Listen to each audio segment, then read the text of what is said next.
Assalamualaikum warahmatullahi wabarakatuh. Selamat pagi, siang, sore, dan malam, teman-teman penonton channel YouTube Muhammad Riyal Budi. Di video ini, saya akan menjelaskan mengenai final project saya yang saya kerjakan di program MSIB MBKM di PT Mitra Talenta Group atau Celerex. Final project ini adalah tugas akhir tentang Big Data and Business Intelligence, di mana kami, para peserta, mengerjakan 3 tahap pengolahan data dari data yang diberikan tentang credit risk analysis. Tahap yang pertama adalah data preparation, yaitu mengolah data menggunakan software ETL Pentaho. Yang kedua adalah membangun model dan prediksi data dengan menggunakan Python. Dan yang ketiga adalah visualisasi data dengan menggunakan BI tools, baik Looker Studio maupun Tableau. Berikut saya akan menjelaskan dari tahap yang pertama, kedua, dan yang ketiga. Untuk tahap yang pertama adalah data preparation.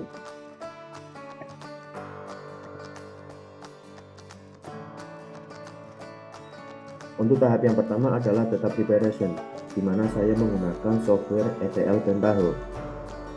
Berikut adalah keseluruhan proses dari ETL Pentaho, di mana yang pertama, saya memasukkan 2 buah file bernama history email dan history mail dengan menggunakan fitur CSV input. Kemudian, kedua file ini digabungkan dengan fitur append stream. Kemudian yang di sini ada file masukan lagi yang bernama credit history.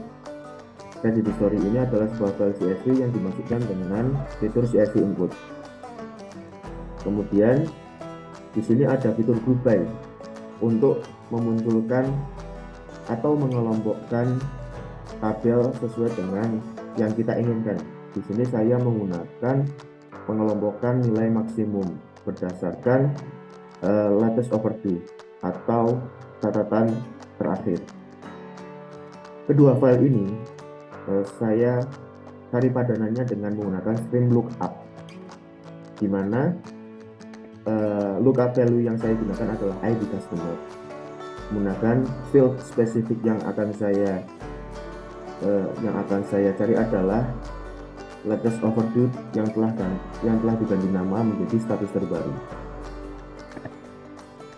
Selanjutnya dari stream lookup kita menuju ke select values, di mana nama-nama tabel diubah dari yang semula di field name menjadi kolomnya ada di rename to. Tak lupa tipe datanya pun diubah agar menyesuaikan. Tahapan selanjutnya adalah replace in string, di mana beberapa isi tabel masih berupa singkatan seperti G, PG, dan UG untuk education level, D, NM, MA, dan R. M, D, NM untuk marital status atau status pernikahan, dan seterusnya. Singkatan-singkatan tersebut saya ubah menjadi seperti yang ada di kolom replace with.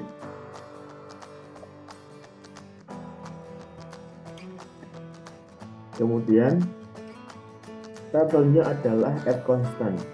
Fitur add constant ini digunakan untuk menambah satu kolom baru untuk nanti di file output. Tabel yang ditambahkan adalah overdue status dengan tipe data string. Tabel ini digunakan untuk memberikan status pinjaman good atau bad. Tahap selanjutnya adalah filter rows. Filter rows ini digunakan untuk memilih atau memberikan pengondisian terhadap tabel.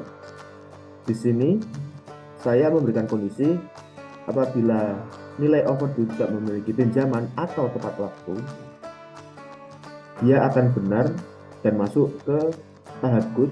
Jika salah, masuk ke bad.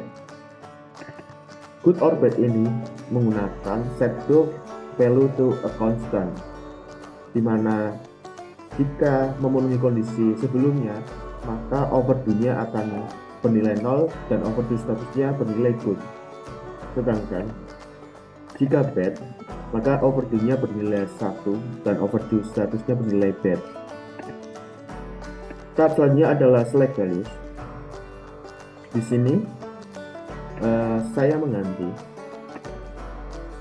nilai dari field name dari field name ini diganti menjadi tipe data number.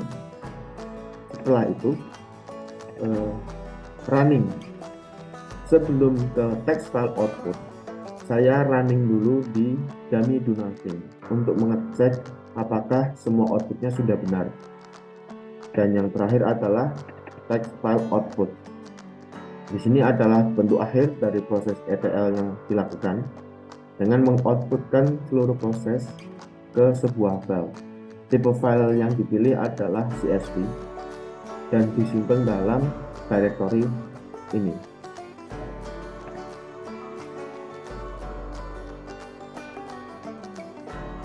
Baik, selanjutnya adalah memasuki tahapan kedua dalam membangun model machine learning dan prediksi data.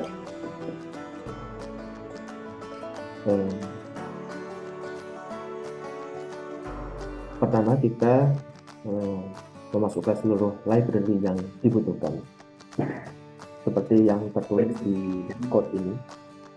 Kedua adalah mengkoneksikan Google Colab dengan Google Drive, tempat menyimpan file. Yang ketiga adalah membaca data.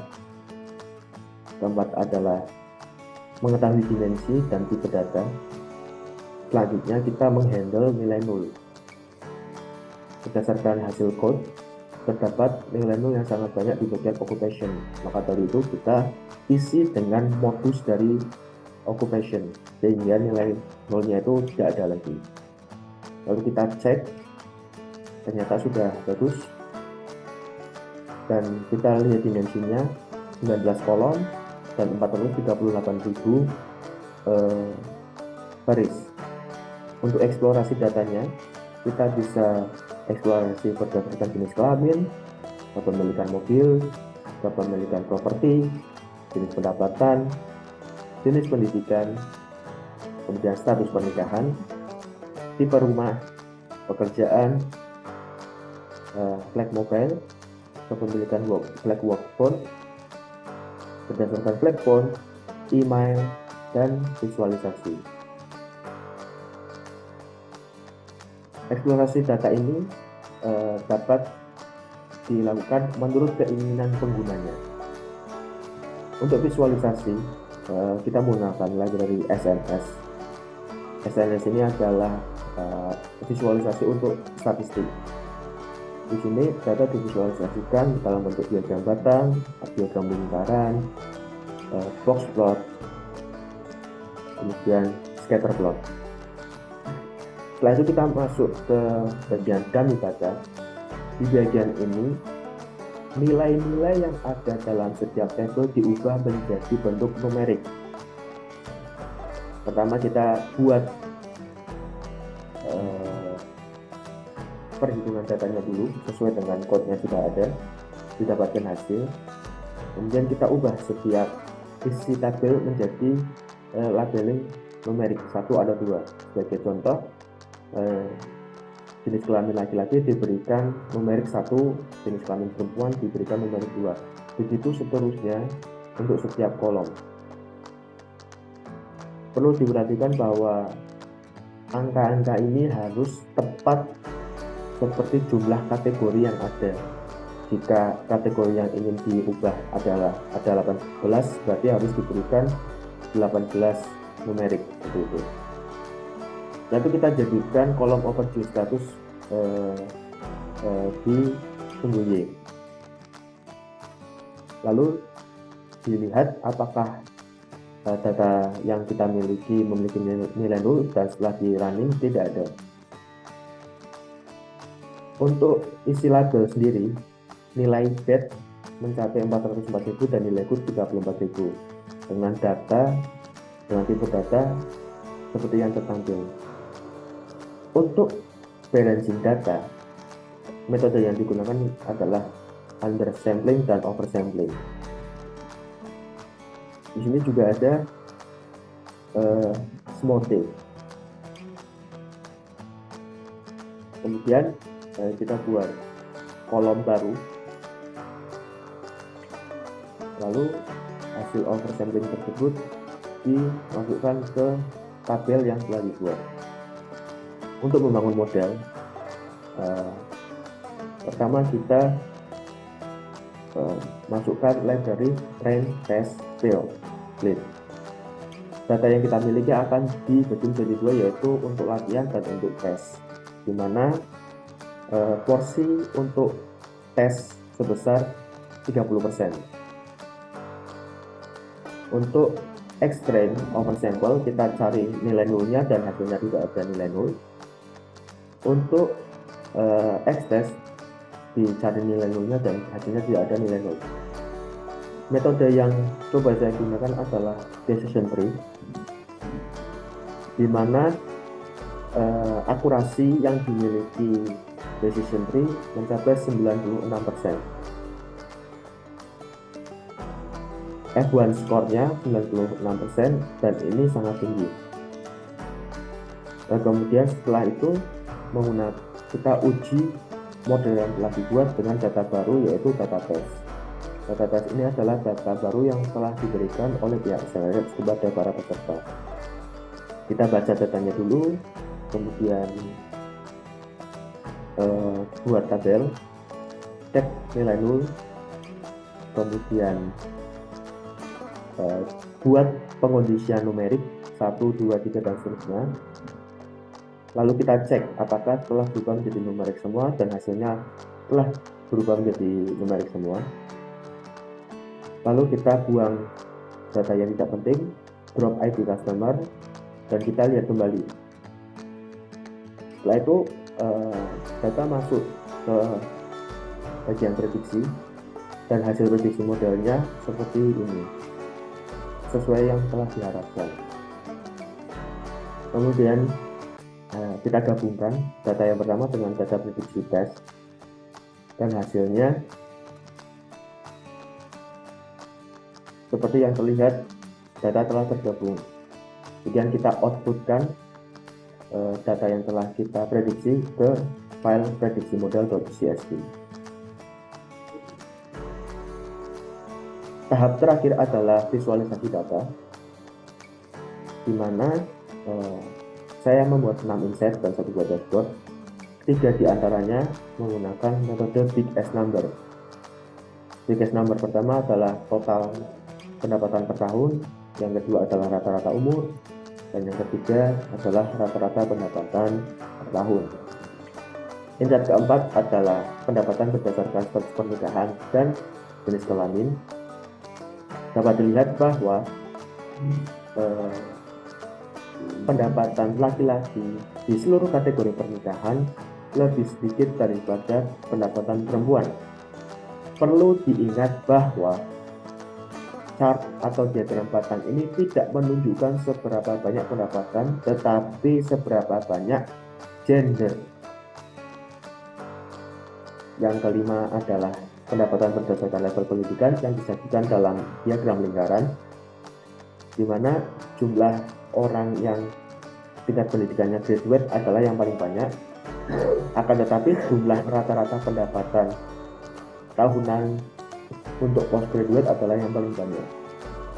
Dan yang terakhir adalah insight tentang rata-rata umur berdasarkan tipe rumah dan income kategori. Dapat dilihat rata-rata umur pensiuner adalah yang paling tinggi, dan kategori yang lain tersebar. Setelah itu semua insight dimasukkan dalam satu dashboard yang berjudul Credit Risk Analysis, diatur sedemikian rupa seperti yang telah tertampil di layar. Agar dashboard tersebut rapi, maka digunakan fitur kontainer horizontal atau vertikal. Tak lupa overdue status digunakan sebagai filter untuk semua insight. Jika kita tidak memilih filternya, maka semuanya tidak akan tertampil. Jika kita hanya memilih nilai good, maka hanya data-data yang punya overdue status good yang tampil, begitu pula dengan yang bad.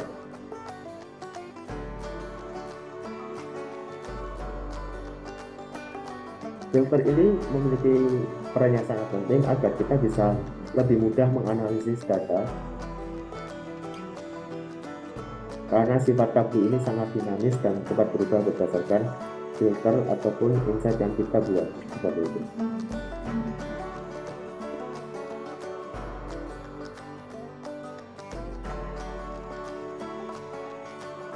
Baik, sekian yang dapat saya sampaikan mengenai final project NSIB MBKM di PT Mitra Talenta Group atau Celereps.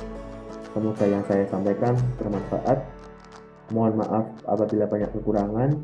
Sampai jumpa di lain kesempatan. Wassalamualaikum warahmatullahi wabarakatuh.